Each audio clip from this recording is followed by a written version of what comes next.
Adapun kegiatan kita sore hari ini adalah untuk pemantapan atau pembekalan manasik yang bertujuan untuk memberikan kita pemahaman tentang ibadah umrah ini.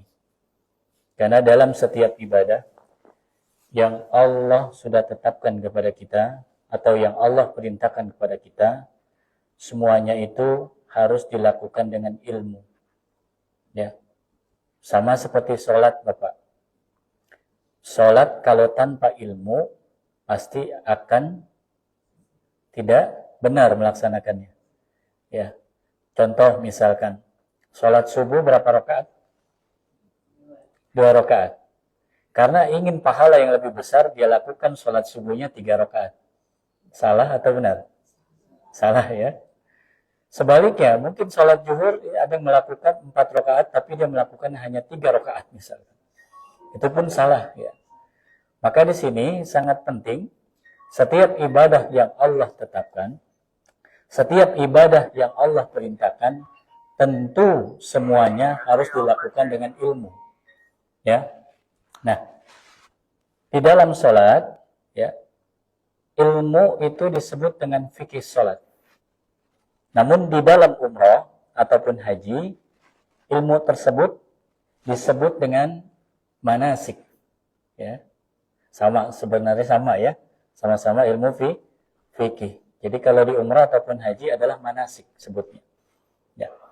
Nah, umrah ataupun haji yang akan ditunaikan, Bapak dan Ibu sekalian, ini memerlukan fisik juga.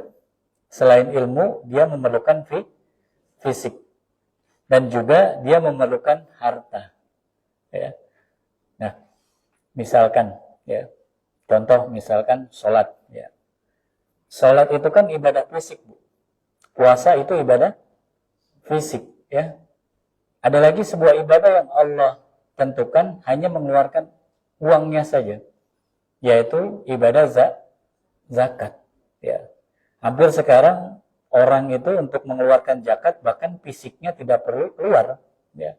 Udah canggih sekarang dengan transfer gitu ya dari HP-nya gitu. Nah, namun di sini ada sebuah ibadah yang Allah memberikan fisiknya harus ada, hartanya pun harus keluar. Namanya ibadah umrah ataupun haji. Nah, terlepas dari itu, tentunya niat pun harus ada. Ya. Niat di dalam umrah ini tentunya berbeda dengan niat yang dilakukan dalam ibadah-ibadah lainnya. Ya, nanti kita harus tanamkan dalam hati dulu ya, bahwasanya umrah merupakan panggilan. Nah, Bapak dan Ibu semua yang hadir dalam ruangan ini merupakan orang-orang yang sudah dipanggil Allah namun menjawab panggilan itu. Ya. Jadi dikisahkan ya di zaman Nabi Ibrahim alaihissalam dulu Pak, ya.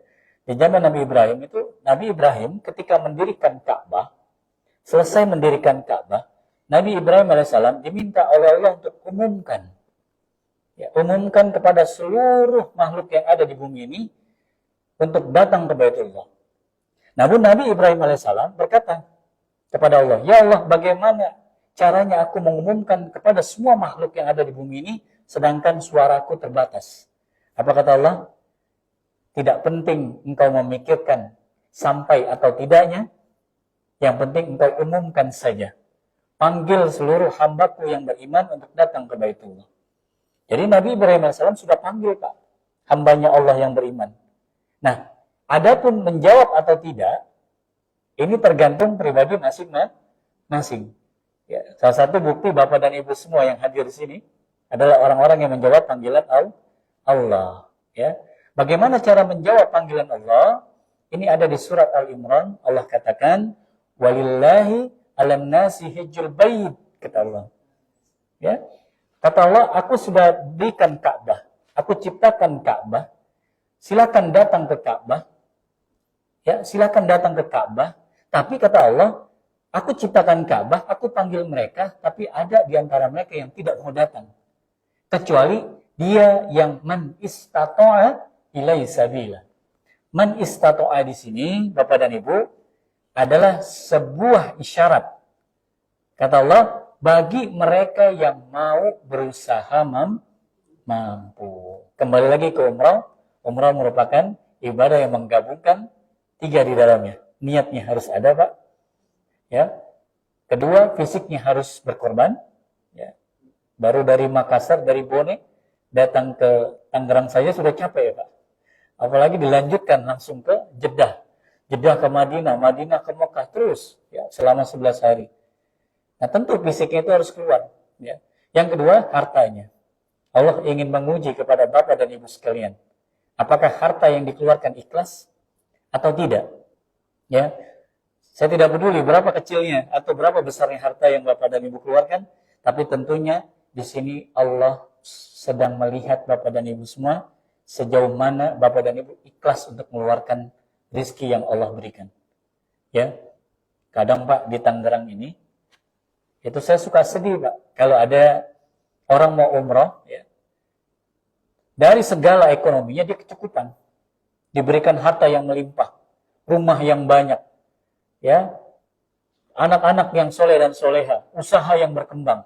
Tiba-tiba ketika mau umroh, dia bertanya, bisa kurang tidak harganya katanya. Bukankah itu perhitungan kepada Allah? Sedangkan Allah tidak pernah perhitungan kepada kita, Bapak dan Ibu semua.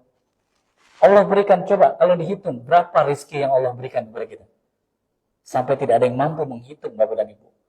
Mungkin kalau umrah yang Bapak keluarkan saat ini, apakah sebanding dengan rumah yang kita miliki? Apakah sebanding dengan mobil yang kita punya? Tidak sebanding. Ya, tapi disinilah Bapak dan Ibu semua, harta yang Bapak dan Ibu keluarkan, Allah hanya melihat sebagaimana ikhlas atau tidak kita mengeluarkan itu. Maka mulai sekarang, sebelum berangkat ke sana, itu harus diikhlaskan dulu. Harta yang dikeluarkan, fisik yang nanti akan dikeluarkan juga. Seperti itu.